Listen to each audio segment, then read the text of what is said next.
Boss told me I had to clock out any time I left the till, so I did, every single time, by user commercial alarming 13. I used to work retail for a manager who thought customer service meant chaining me to the register. One day he tells me I've been leaving the till too often. By too often he meant, grabbing change from the safe, getting a roll of bags, even walking 5 feet to throw out trash. His new rule, if you step away from the register, even for a second, you must clock out. Alright then. Next shift, I took him literally. At 9:10 a.m., a customer drops a jar that smashes near the counter. I clock out, grab the paper towels, clean it, clock back in at 9:16. 9:40, receipt printer jams. Clock out, walk 3 feet to maintenance, get the roll, clock back in at 9:47. 10:05, customer wants coins for the parking meter.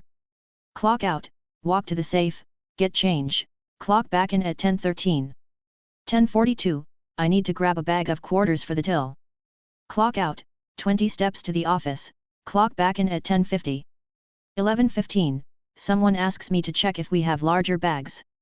Clock out, grab them from literally the shelf behind me, clock back in at 11:18. By the end of the day my time card showed I'd left work 13 times.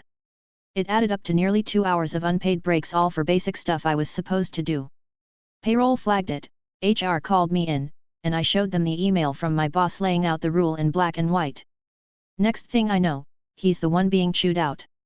The rule vanished overnight, and magically we were trusted to use common sense again. Manager told us we had to do the dress code to the letter, so I did, to the letter, by user _B. I used to work at a company that had a business casual dress code. It was always sort of ambiguous, people wore polo shirts, button-down shirts, blouses, slacks, whatever. No one cared as long as you looked tidy. Then we got a new manager. In his first week, he sends out an all-staff email. From now on, the dress code is to be followed verbatim as written in the handbook. No exceptions. All right. I dug out the dusty employee handbook and really read the dress code.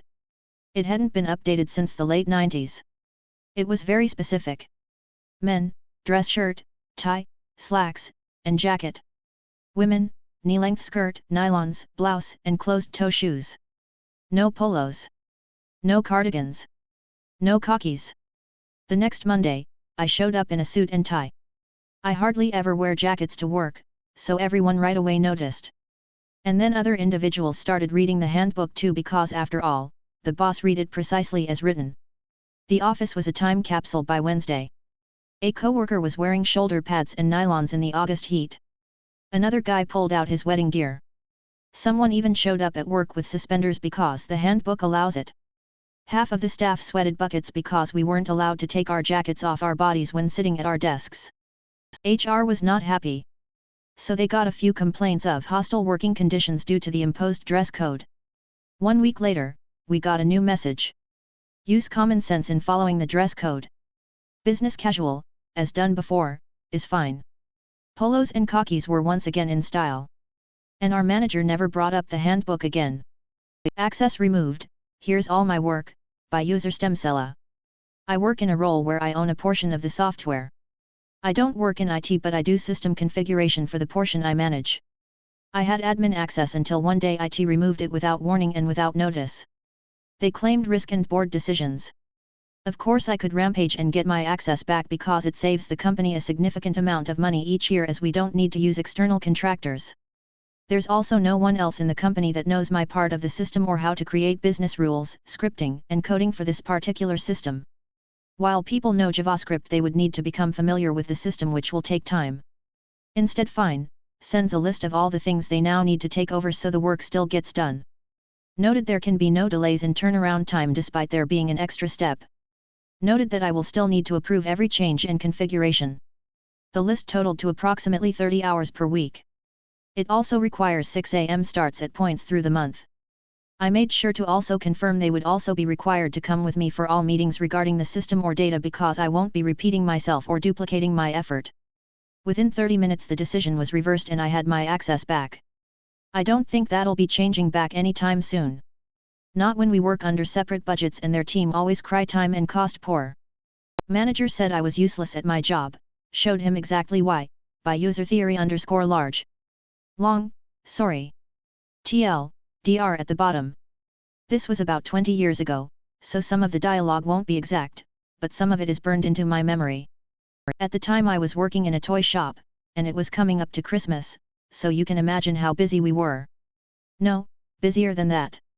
Each worker was given a specific section of the store to keep tidy and stocked. Mine at the time was what we called boys' toys, all the action figures and so on. However, I was also the only person other than managers who could process refunds, exchanges and so on, and because boys' toys was right beside the tills and the managers could be anywhere, no radios, the cashiers got into the habit of calling me for help. And it being nearly Christmas, there were a lot of exchanges, refunds and other things needing my intervention. Our store was franchised, and we had a district manager, D, because he was kind of a D and also his name starts with D, who had never worked the floor a day in his life. He had some kind of business degree.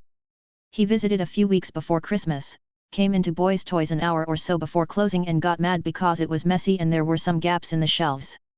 He refused to listen to my attempted explanations and stormed off. Next morning, he was right there at opening time.